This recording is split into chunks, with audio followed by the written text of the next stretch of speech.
Hey, badass black girls, and they making big moves. Hey, badass black girls, nothing that you can't do. They are the future, I'm trying to tell ya. They want the best, no time to settle. They got the strength to handle the pressure. These are the queens, nobody better.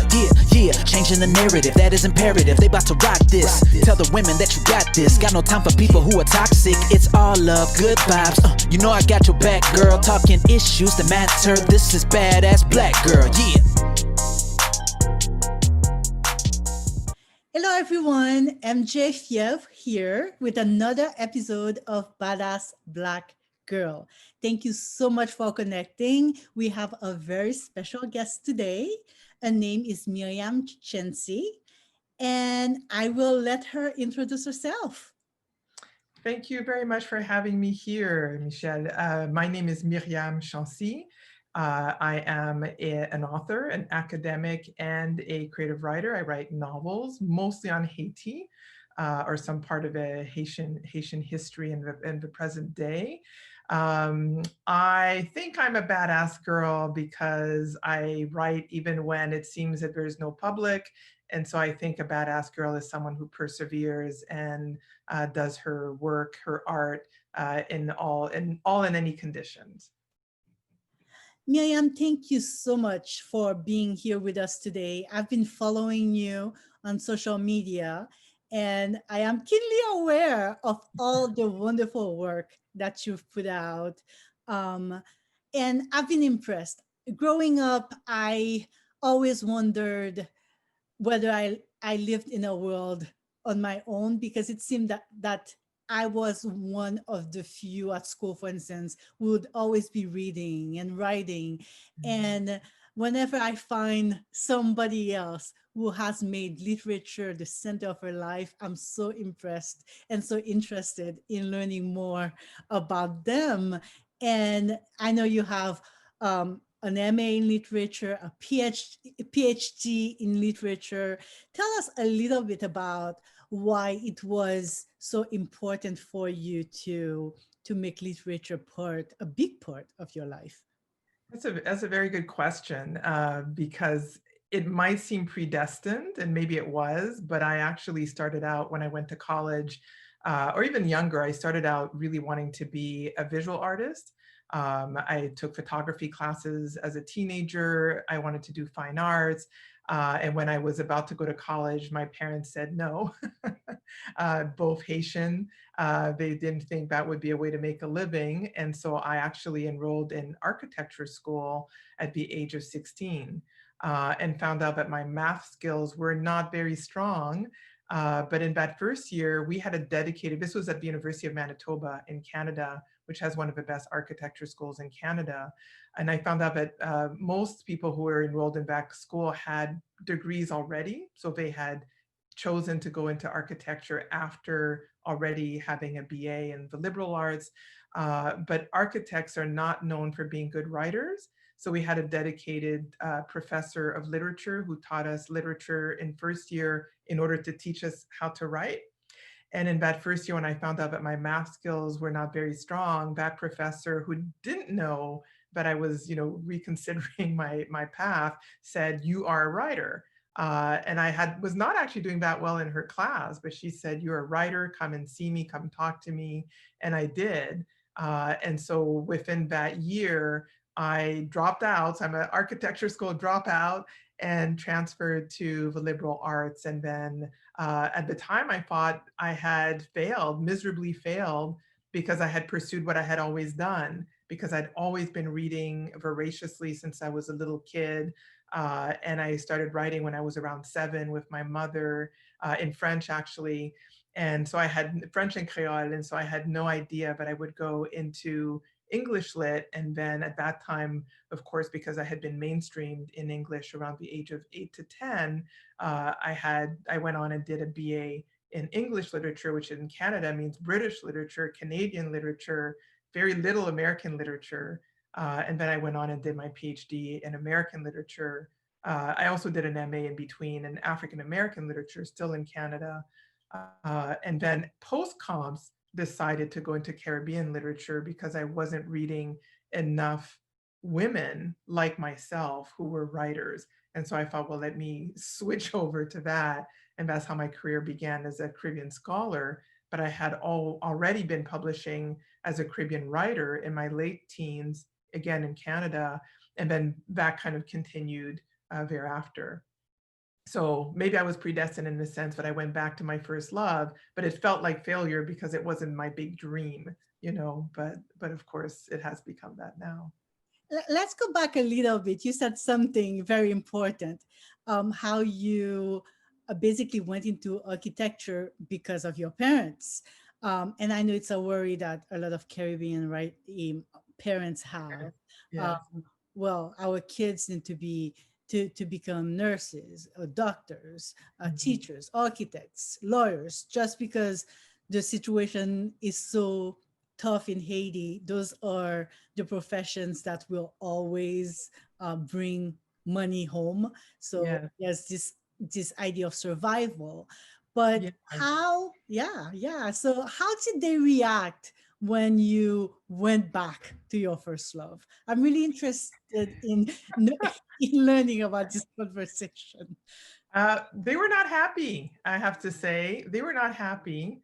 Um, and in fact, I remember being sat down formally at the kitchen table and being told you were supposed to become, and in my case, I was supposed to become, which I didn't know. I hadn't been raised with you should do this or that. So it was kind of a shock to suddenly be told uh, our expectation is this.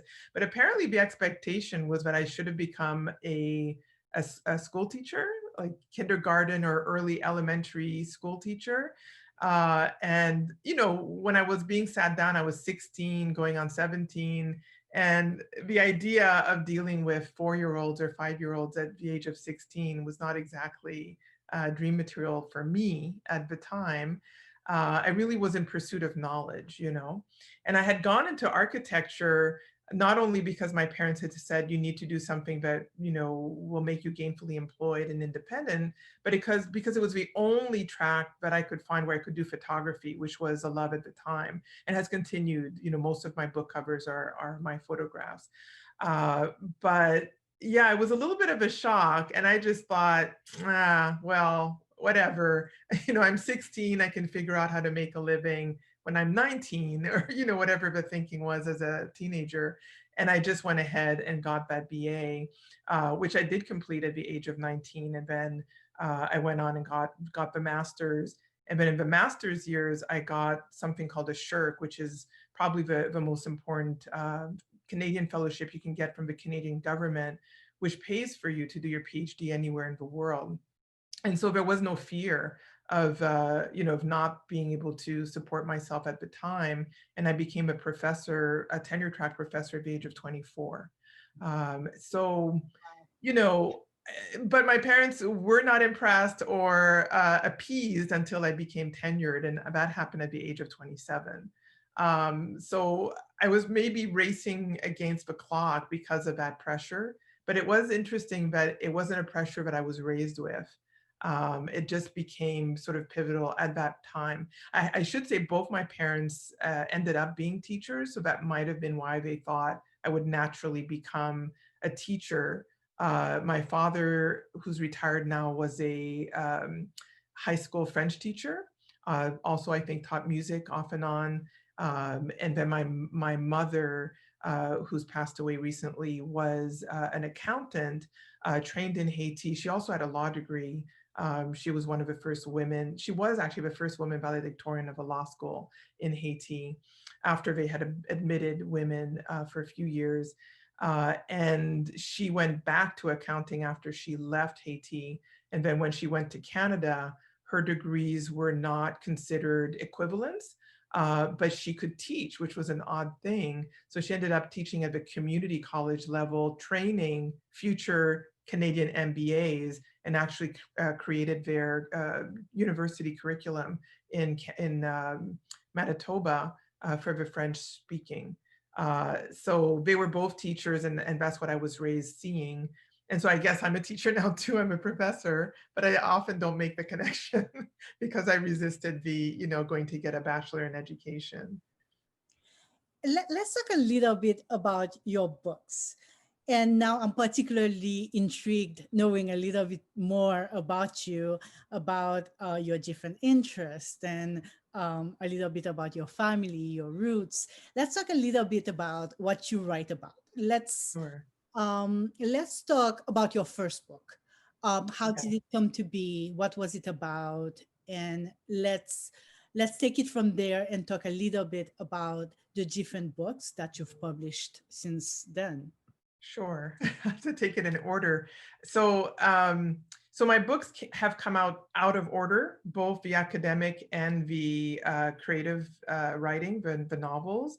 So my first book is actually, okay, my first published book is Framing Silence, Revolutionary Novels by Haitian Women, academic book demonstrating a tradition of Haitian women's writing from the period of the US occupation to the then present day, which was 1994, when Dendika and Dedesky were the first Haitian women writers to write in English in the United States.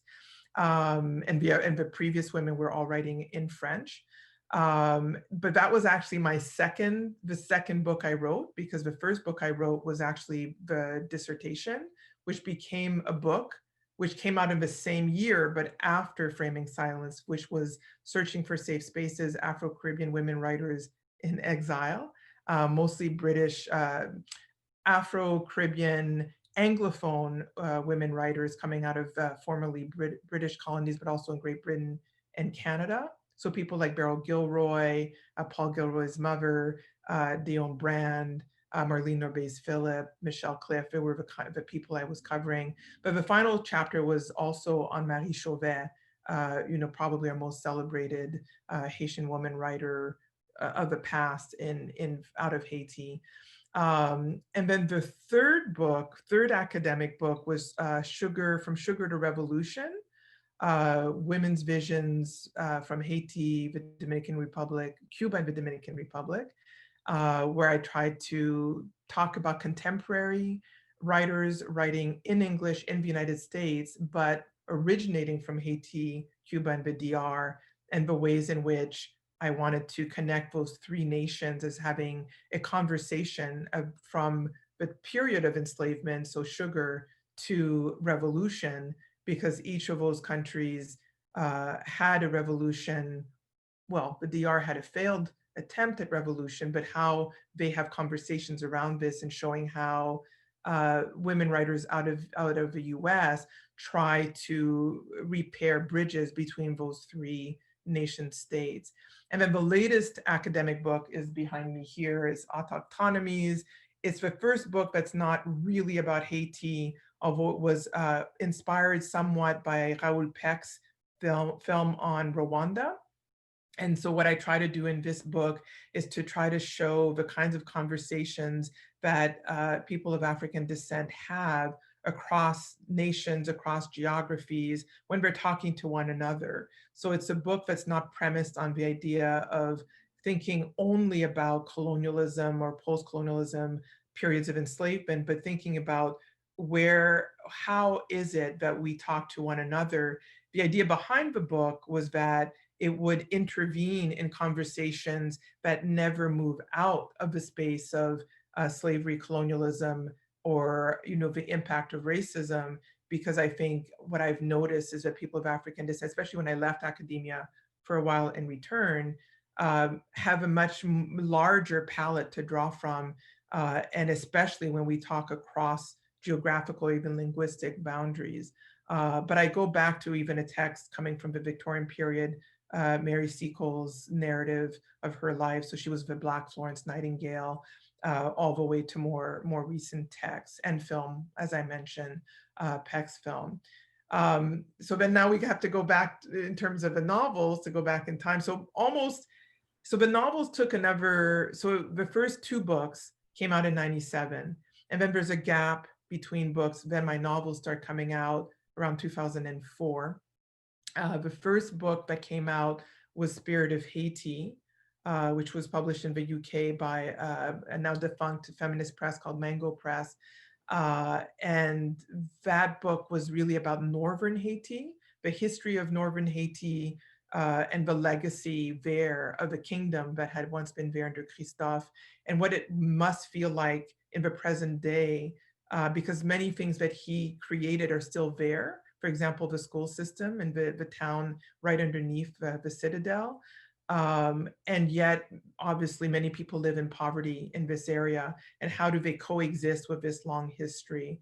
And it's also about the drug trade, which was very strong in the early 2000s after Noriega had been removed by the United States, and sex trafficking. So it deals with sexuality, class, history, but connecting that distant past to the present day. But that's actually the second novel I wrote. The first novel I wrote came out as my second novel, and that's The Scorpion's Claw, which I actually wrote in 95, but then took 10 years to come out. And so that's why I say I'm a badass, because I kept writing.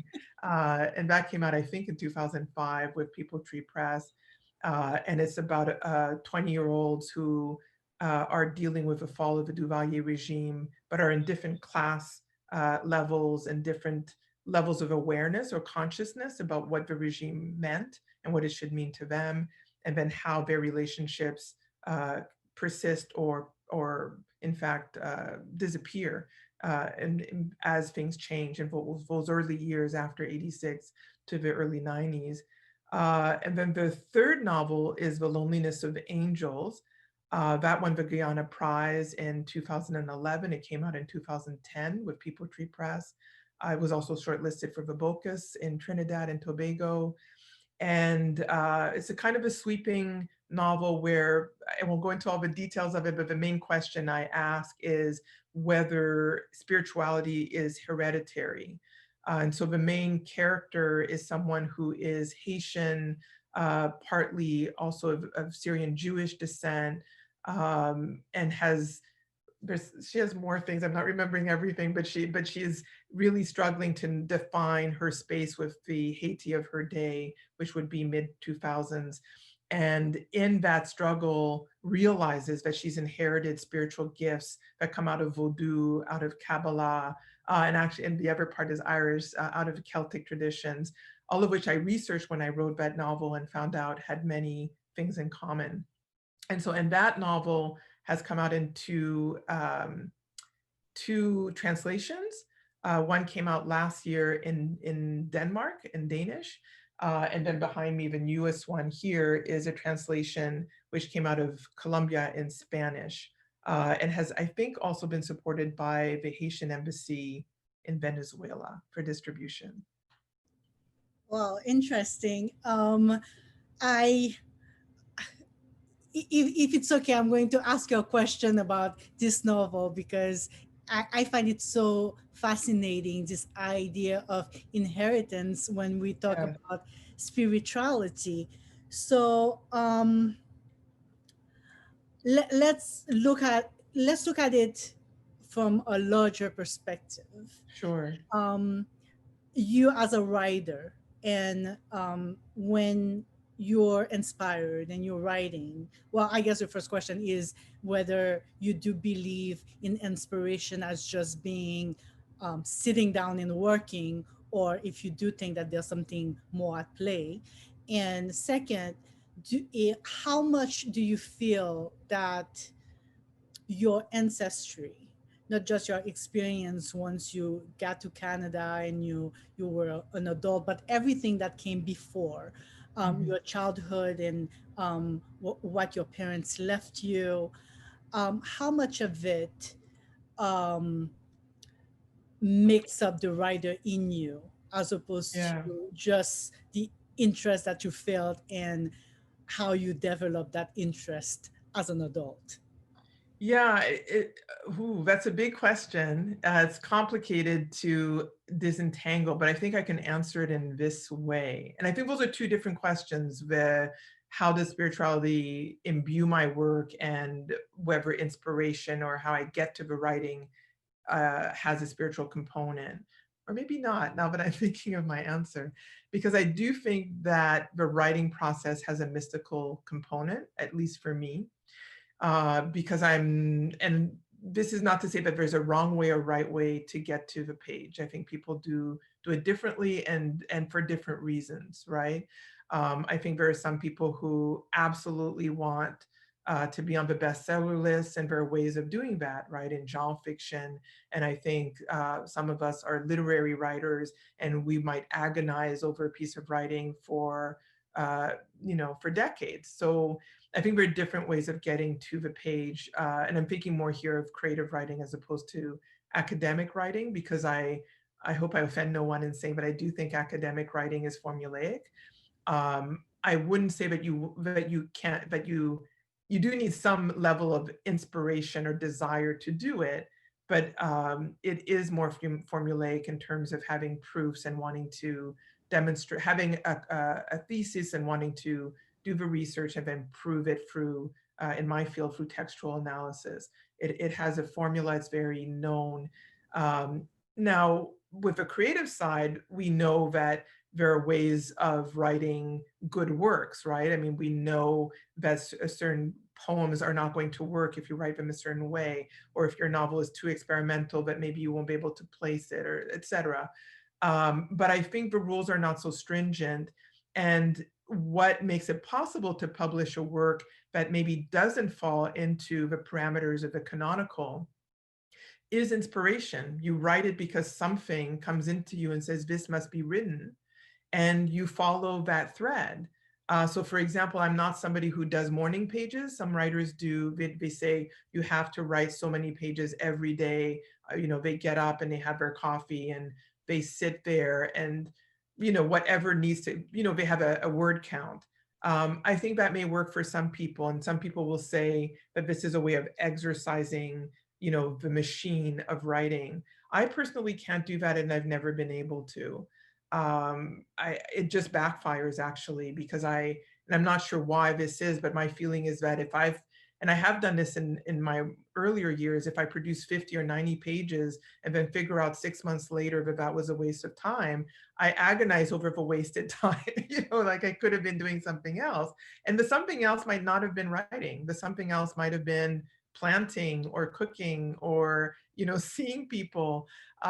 So I think of it more as, if the inspiration strikes, and I do feel like I'm guided spiritually to write specific things, and I do think for me that has a connection to ancestors. And when I was younger, I would think, or in my earlier writings, I would think they would be my own ancestors more specifically.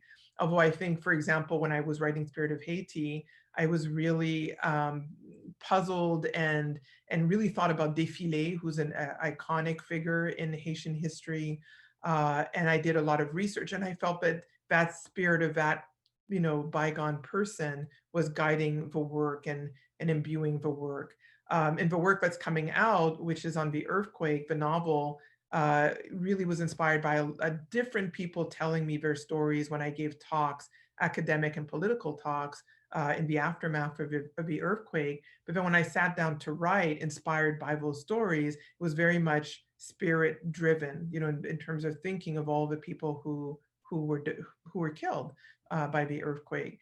And they weren't directly related to me, I think in terms of my background, to answer the second part of your question, and how much of how I was brought up or so forth, directs my sense in terms of a writing. It's hard to say, because I come from a very Catholic religious background. So my father actually trained to be a priest until the moment he met my mother. And then that, there was a new course there. But my mother was also very religious. I think, in fact, she told me that my father had abandoned the Catholic Church when he left the priest, the path to the priesthood, and she was the one who brought him back to that faith. So we were raised. I have a sibling. We were raised very much Catholic, but in the midst of all of that, in the midst of going to church and observing all of the, the rituals around that, there was something of voodoo that was always somewhat present. But I would say it's very indirect, in the sense that there are artists in my family, or people who are very invested, especially in Port-au-Prince, in the cultural arts, And so, whenever we went back to Haiti, we were going to the ateliers and we were going to where, small merchants were selling their wares. And so I saw, the asson, and I saw like the beadwork and the drapeau from the earliest age on. And then and also I heard stories, of Vodou ceremonies that took place in my father's side of the family, and who did what and what happened, in earlier generations. Even though by the time my father is telling these stories, he doesn't have much of a memory of participating, in those functions, but he has a memory of certain things that happen, or the roles of uncles or my grandfather in particular groupings just outside of Port-au-Prince. And so I think I was also always attentive in listening, which I've now come to recognize is part of what writers do. We're actually not always writing, we're often listening and absorbing. And then I'll go back to my mother a little bit, because when I was learning to read, my mother, I think my mother taught me to read. I don't think she would acknowledge, but she taught me to read. But I learned to read very early. And so when she would be doing my hair, which was like a weekly ritual in my house, she would have me read the poems of Maurice Leroy, which is how I learned Creole, actually, how to speak Creole and also how to read it. And actually, I'm one of the few people in my family of the older generation who can read the different orthographies of Creole, because she did that. And Maurice Leroy wrote about rituals, and he wrote about the peasantry, and he wrote about customs, in those early poems. And so, this is a Diakut series. And so I was learning all about that. And whenever I didn't understand something, I'd be asking my mother, who'd be working on my hair, what does this mean? What does that mean? What is this a reference to? And, the loup-garou and all these different myths. And she knew, it wasn't like she was hiding these things. She knew she would answer the questions. And then as I got older, going to college, at the University of Manitoba, I took some courses in religion, and happened to have couple of very open-minded professors in religion who were ordained in other, Christian religions. One was Chinese, one was Euro-Canadian, and they let me research Vodou. And so I was writing academic papers on Vodou and reading people like Herskovits and Maya Deren and, all of the early writers as a teenager in my late teens. And so I think I began to evolve as sort of an understanding of what it meant. I mean, I remember I think it was in the 80s, where Lizzie Desmangles put out a book called Vodou and the Gods, I believe, where he explained, what were the sources from African societies, what was their European, legacy, how did these things syncretize? And so everything kind of started coming together in my early 20s. And so now when I'm writing my fiction, I'm actually very deliberate of what's not evident. It's only evident, I think, to Haitians and people who have some sense of spirituality, what I'm doing, because I don't use the word voodoo very often in the literature. I might reference a goddess or a god, something like that, but I don't often reference very clear, things that we associate with voodoo in particular. But I weave in the spirituality in the fiction because there's no place for it, I think, in the scholarship. I'm not a scholar of religion. And so in the scholarship, it's much more literary based. I might look a little bit at how somebody else is using spirituality to advance their themes, but there's not much space for it. So I feel like in the novels, that excess of the spiritual has a place to reside, and that's where I explore it. Let's talk a little bit. I mean, while I listening to you, I feel like I've entered such an amazing world, uh, deep and just fascinating.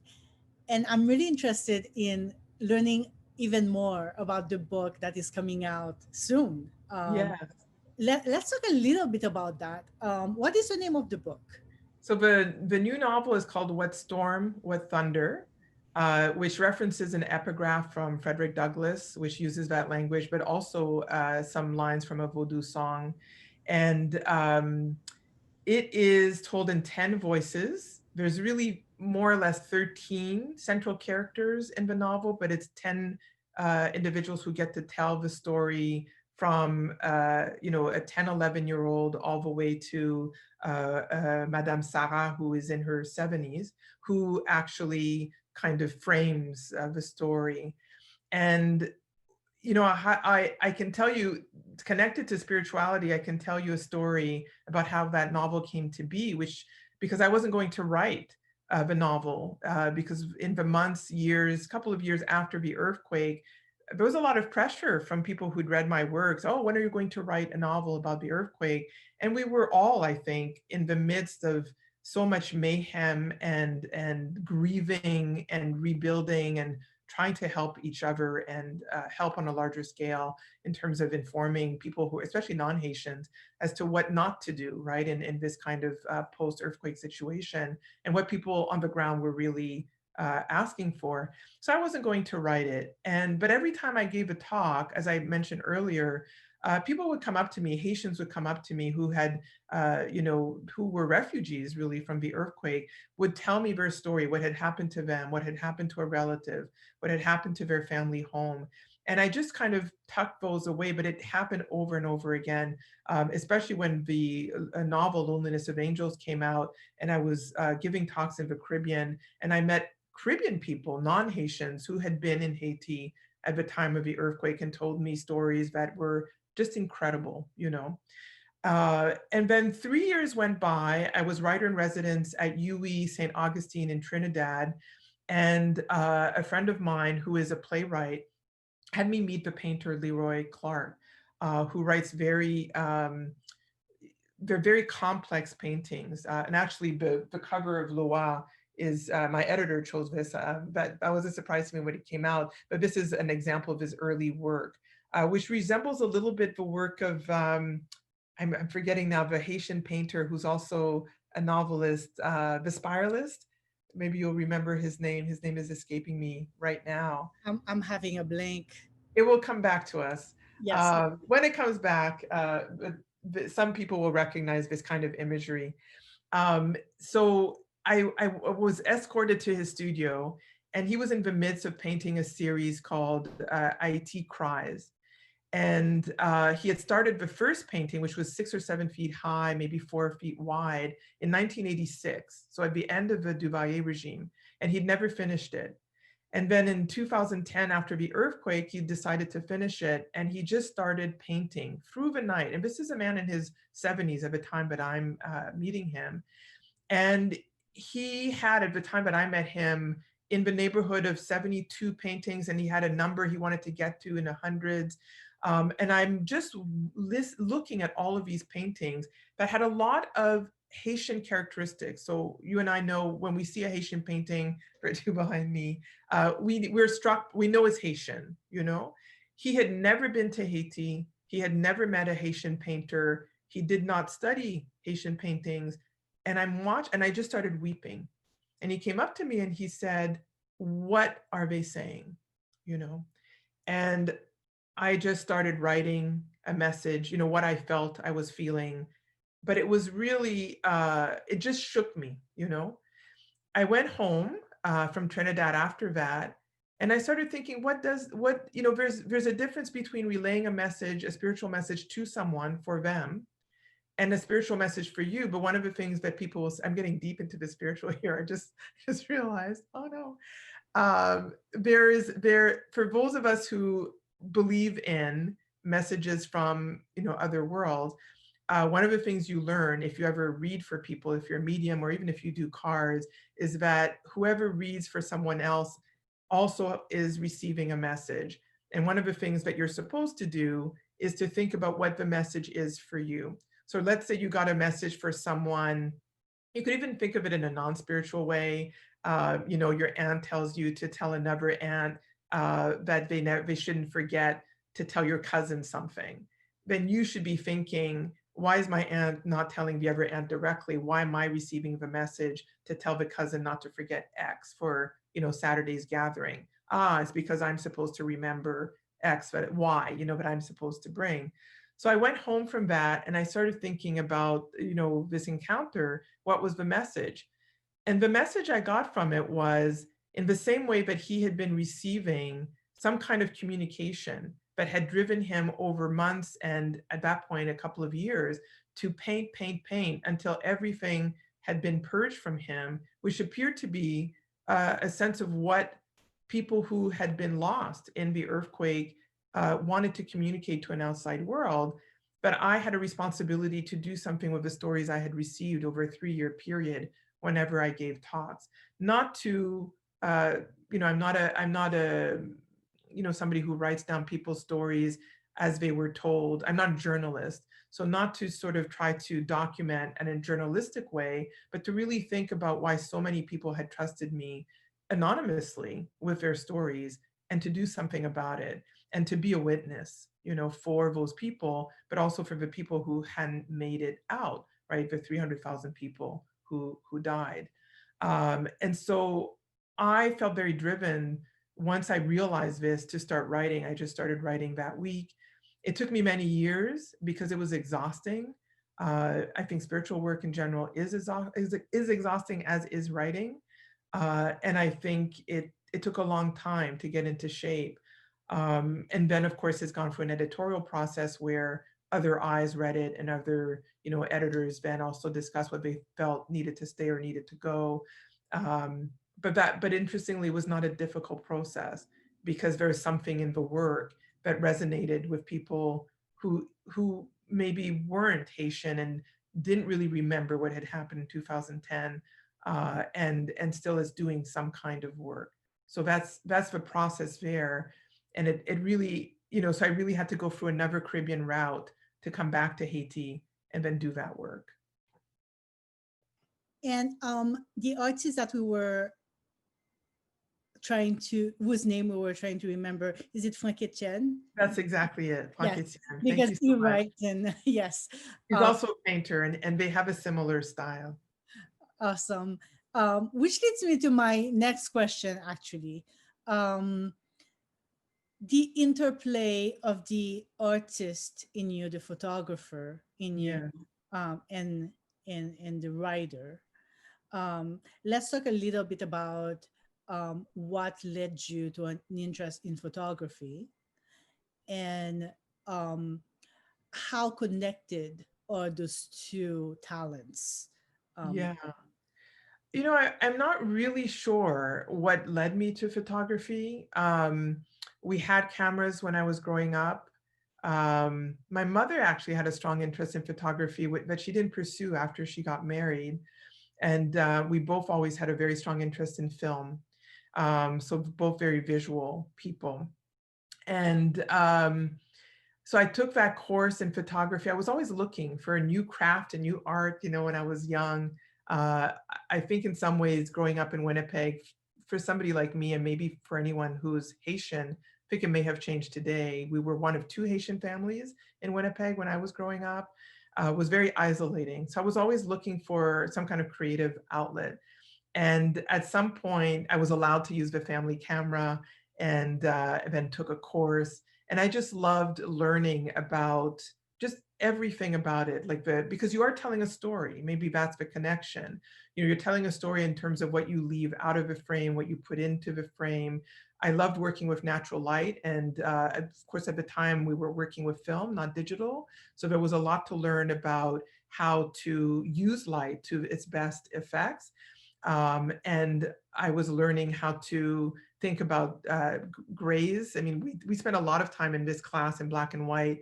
And some people will probably remember from when they took photography classes, you'd have to learn how to photograph an egg against a white background, like a white egg against a white background, and make it appear like something extraterrestrial, or just make it sing. And that meant learning something about grays. And I think learning how to see in both kinds of ways is very similar to when you're writing a novel, having to enter the gray areas with the psychology of your characters. We talk when we teach writing, or if those of us have taken fiction courses, you teach the difference between a flat character and a round character. And photography is a 2D medium, but you have to make things appear round. You have to make things appear 3D in order for there to be a kind of translation or relationship with the viewer.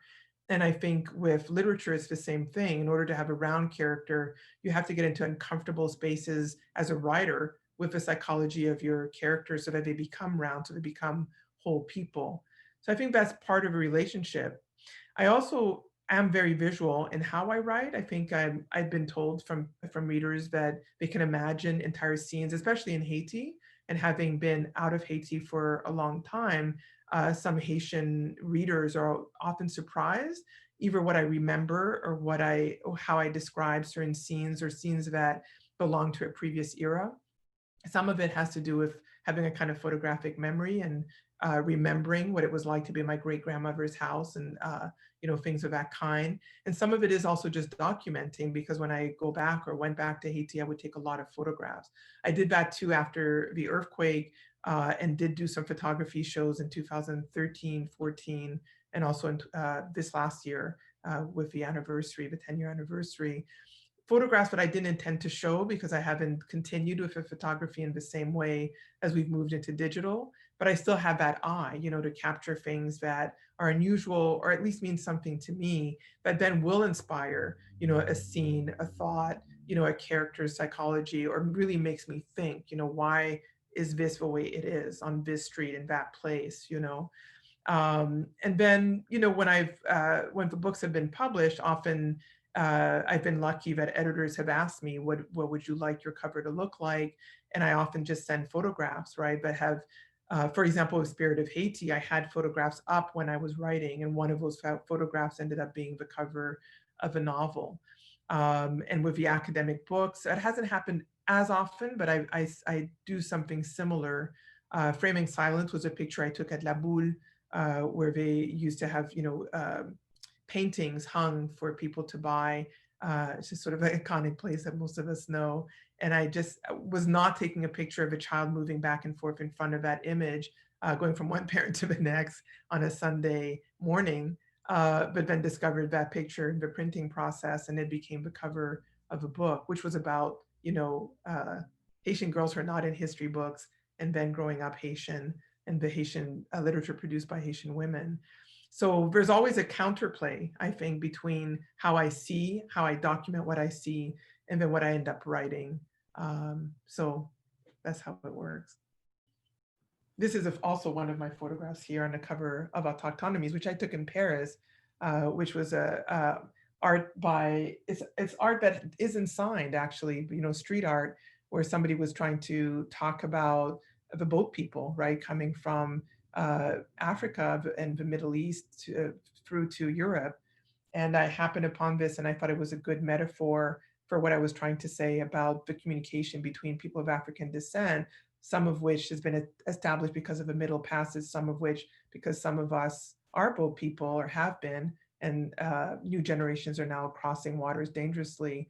And what is it that we want to say about ourselves rather than have said about us?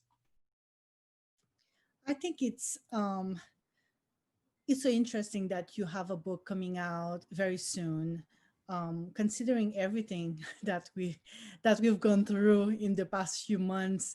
But one thing for sure, writers have continued Yeah. to write. We have Yeah. continued to be vocal about our sensibilities, about what's going on in the world. And I think it's one thing, as the one silver lining that that there's been recently with the pandemic and Mm. everything else. I wanted to talk a little bit about the pandemic, if that's Sure. okay. It's one Sure.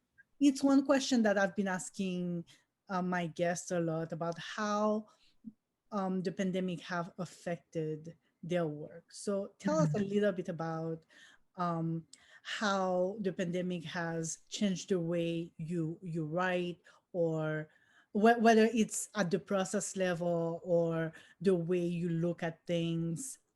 Anything you can tell us to shed a light on the impact of COVID on the creative world. Yeah, I mean, it's a great question. You know, um, it's a question. I listened to a program out of Canada called The Q on the CBC, which is an arts program. And I've been listening to a lot of interviews with a number of artists who've been talking about whether or not they've been writing, whether they're songwriters or novelists or poets. And I think the common answer seems to be that creative artists are by nature introverts. And so as tragic as this period has been for many of us, it has also been a period of introspection for creatives. Um, I've not been necessarily working on new work because these, this novel and then a book of nonfiction essays also on the earthquake, essays I wrote between 2011 and 2015 are coming out also after the novel. So it's been a lot of editing, actually, putting together the manuscript of the nonfiction essays, finding value in them, because it was, for Haitians, I think, a very difficult 3 to 5 year period after the earthquake. And for some people, it continues to be a struggle. And one of the things that I was thinking about recently, just this last week, there were news reports talking about how the pandemic has hit the 300,000 mark, right, for deaths in the United States, or we're closing in on that number. And when you think that that's the number of people who disappeared after 45 seconds in Haiti,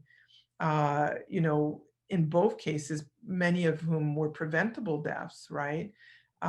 It really puts things in perspective that there's still value in talking about something that took place 10 years ago, when today we're seeing similar numbers and, due to a virus, and that maybe we need to learn from these different histories and these different tragedies about how to better orient our cultures and our societies so that we prevent preventable deaths in the future.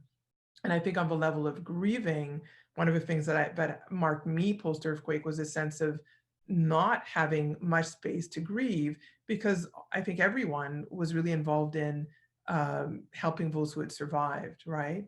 But if we think about the exponential grieving process for all the people that those 300,000 were attached to, I think we're going to go through and are going through a similar process with a pandemic as well. And what's going to be important are the cultural workers, those of us who are writers, those of us who visualize, those of us who paint, because I think creative writers are in some ways the eulogists. We're the ones who create a space for people who may not have a space to grieve publicly or even privately, to find something that makes sense to them of their own private tragedy. So I think it's actually, for those of us who have a space to retreat during the pandemic time, it is a time for introspection.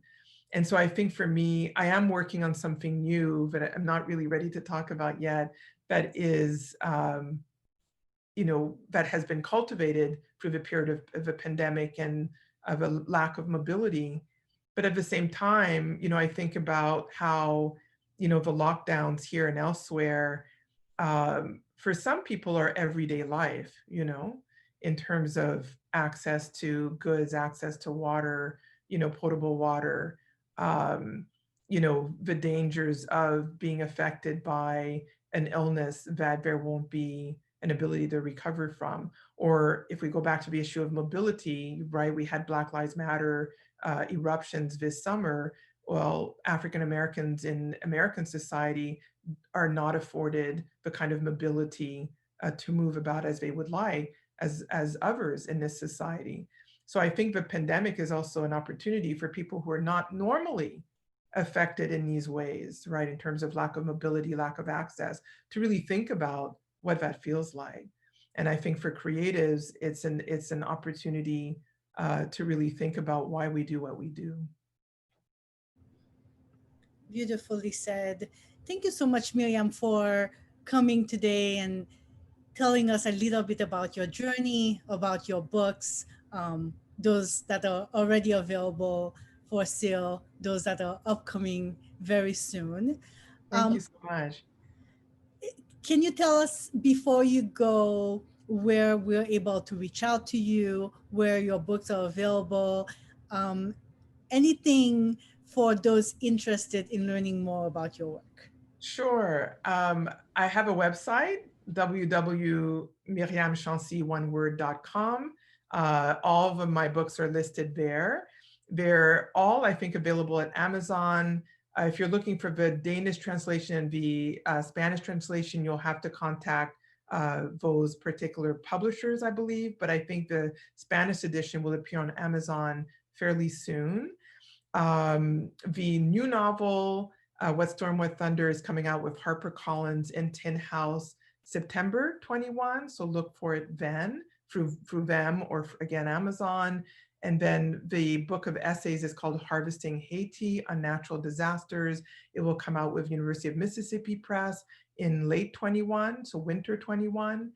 And of course, people are free to reach out to me by email. I work at Scripps College, so you can find me there. I also have a page there. And of course, the website is probably the best place to go for biographical information, book information, and some video links. And hopefully I can put this video link up there too soon. Thank you, Miriam. I'm looking forward to the new book, and I hope that once it's out, you'll come and visit us again at Badass Black Girl, so that we can talk a little bit more about the book and how well it's received. And Thank you. so much to look forward to. I'm enthusiastic about it all. Thank you for being. Thank you for inviting me. Thank you for being a badass and starting this blog. And I look forward to more. See you soon. Take care.